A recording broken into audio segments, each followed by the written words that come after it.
Okay, so why understanding ego is important? If you don't understand ego, then you are missing out on understanding your thoughts and feelings, which is in a way limiting your self awareness. If you are not aware of your self awareness, then it can hinder your personal and spiritual growth.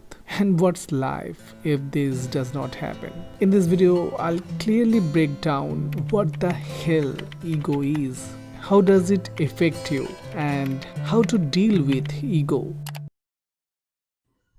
Look, what I understood. Look, what I've understood that ego can be your biggest enemy as it pushes away the opportunities from you. And as the goal of this channel is to achieving your higher self by embracing spirituality and attracting peace, I believe that understanding the ego is important. Previously, I struggled to find the exact answer I have regarding ego. So I started to research on this topic. And for that reason, in this video, my motto is to simplify the hell out of ego. And I hope after watching this complete video, you'll have a good idea about ego and whether you need to embrace or reject it. So let's dive in.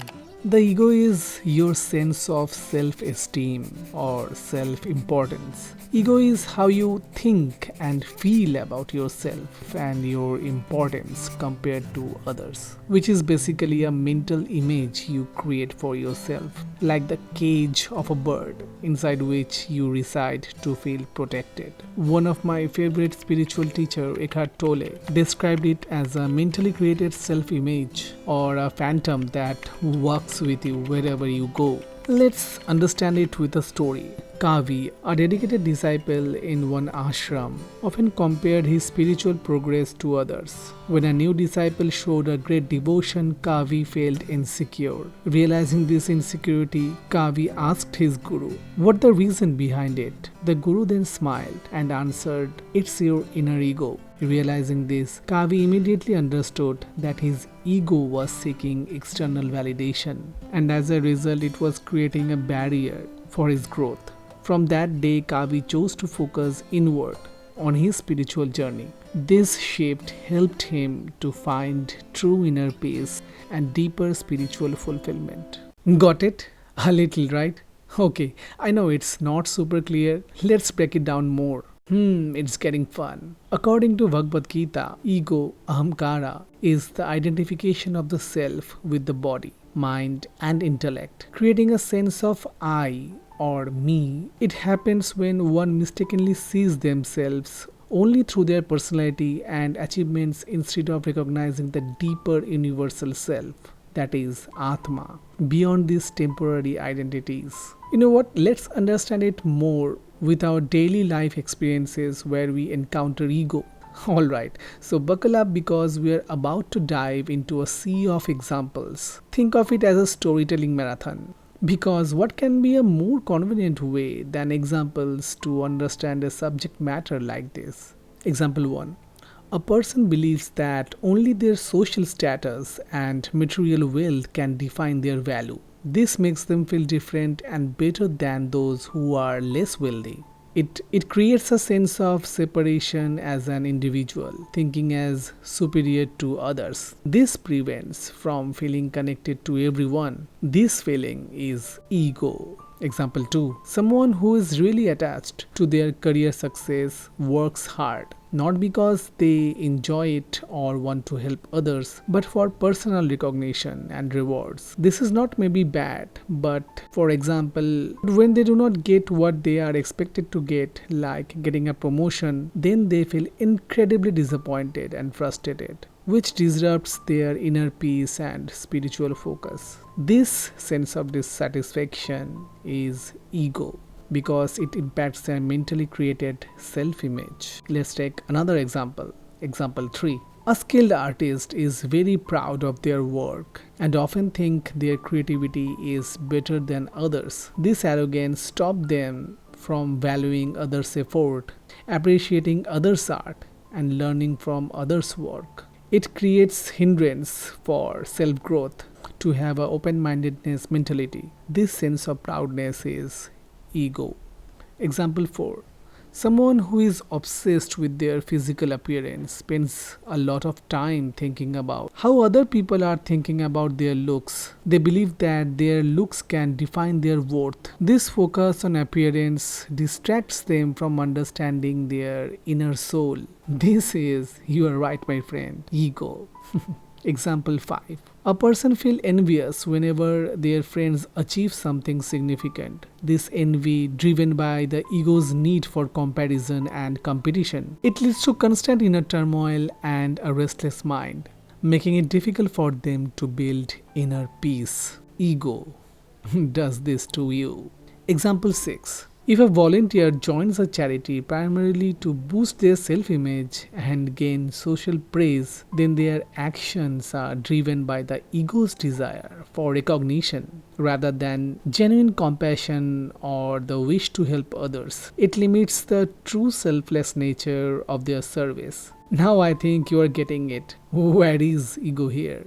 Let's finish it with a final example, and it's my favorite one. Example 7. During a religious ceremony, an individual is more concerned with how others perceive them than with their connection to the divine. Their prayers and rituals become more about outward appearance and maintaining their reputation rather than genuine devotion and surrendering to a higher power. It's the ego. Who is responsible for this?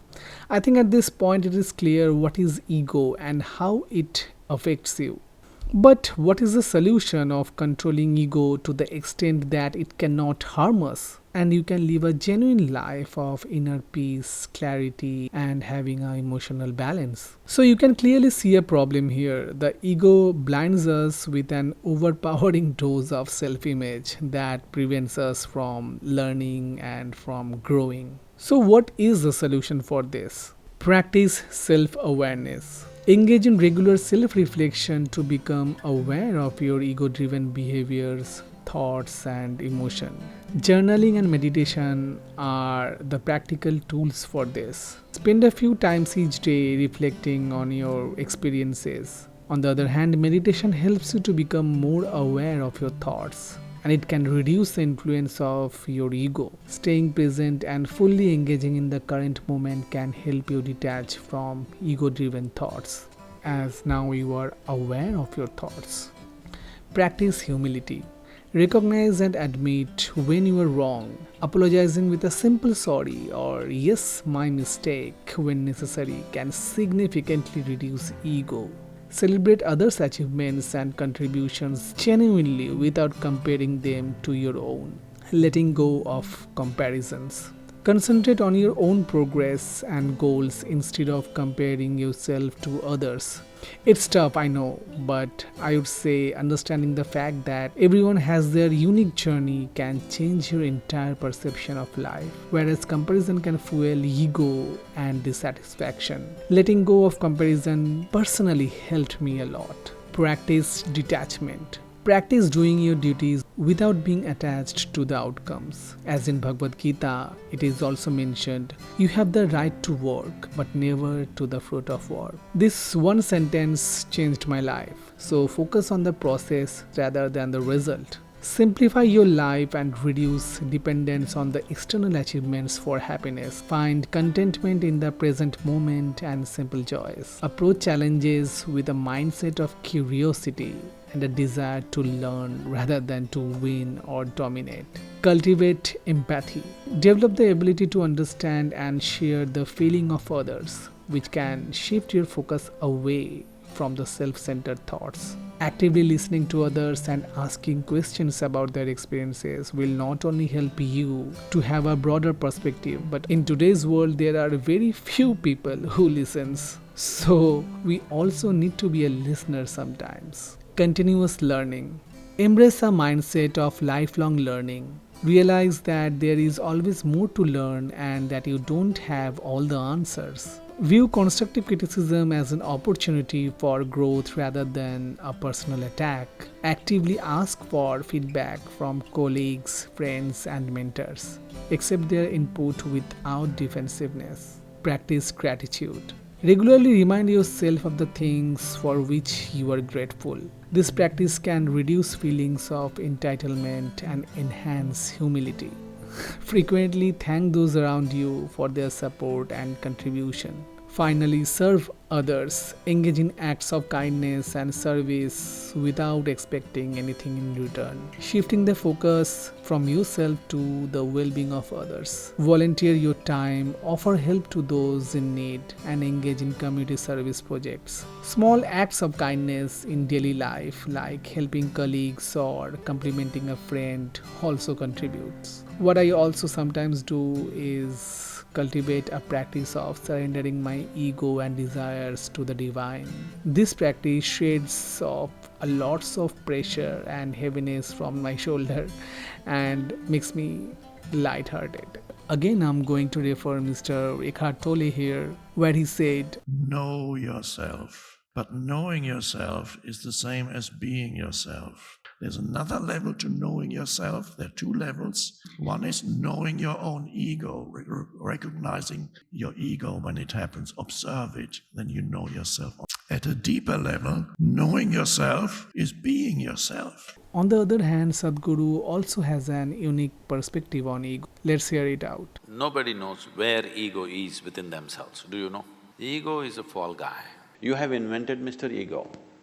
See, if you say, me and my ego reside within this body, what it means is, there are two of you. If there are two of you, that means you're either schizophrenic or you're possessed. You need either a psychiatrist or an exorcist. You are an individual, that you understand there's only you here, nobody else but you. So these are the things you can apply in your life to let go of your ego and living an authentic life, not trying to be someone else. It will not only help you to reach your higher self, but also work on your spiritual growth. I have also learned many things about ego while making this video. Hope it helps you too. If you watched this far, then give it a like so that I can reach more like-minded people like you. Meet you in the next. Stay safe.